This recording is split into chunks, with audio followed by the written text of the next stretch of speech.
Il y a 80 ans, des soldats venus d'Afrique pour défendre notre liberté étaient exécutés par les Allemands en raison de leur couleur de peau. Ces soldats sont enterrés dans un tata sénégalais, à Chasselet, tout près de Lyon, où chaque année, un hommage leur est rendu. Les hommes qui y reposent méritent que l'on se souvienne à jamais de leur nom.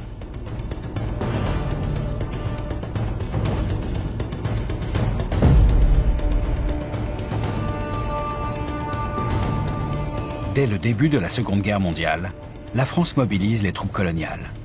En juin 1940, ce sont ainsi près de 65 000 tirailleurs sénégalais qui sont engagés dans les combats en métropole. Le 17 juin, le maréchal Pétain, tout juste nommé président du Conseil, s'adresse aux Français et annonce qu'il faut cesser le combat. Pourtant, à quelques kilomètres au nord de Lyon, les hommes du 25e régiment de tirailleurs sénégalais continuent à se battre sous les ordres de leur chef pour retarder l'ennemi et couvrir les arrières de l'armée des Alpes. Le 25 juin, à Chasselet, cernés de toutes parts, les tirailleurs s'engagent dans un dernier combat. Mais bientôt, à court de munitions, ils sont finalement capturés.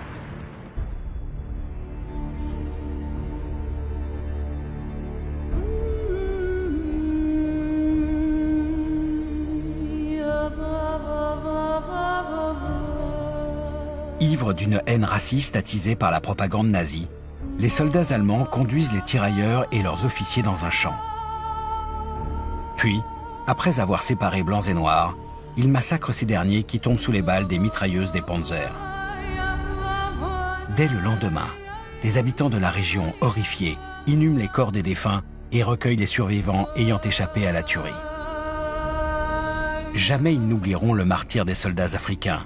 Et 2 ans plus tard, c'est avec des fonds privés qu'un tata sénégalais, une enceinte de terre sacrée en langue wolof, est érigé pour offrir une sépulture digne à ces hommes venus si loin de chez eux mourir pour la France.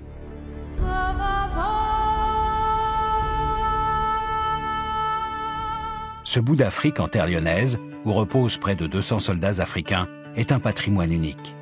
Gardien du souvenir du sacrifice de ces hommes, il contribue à transmettre aux jeunes générations notre histoire croisée et notre mémoire commune.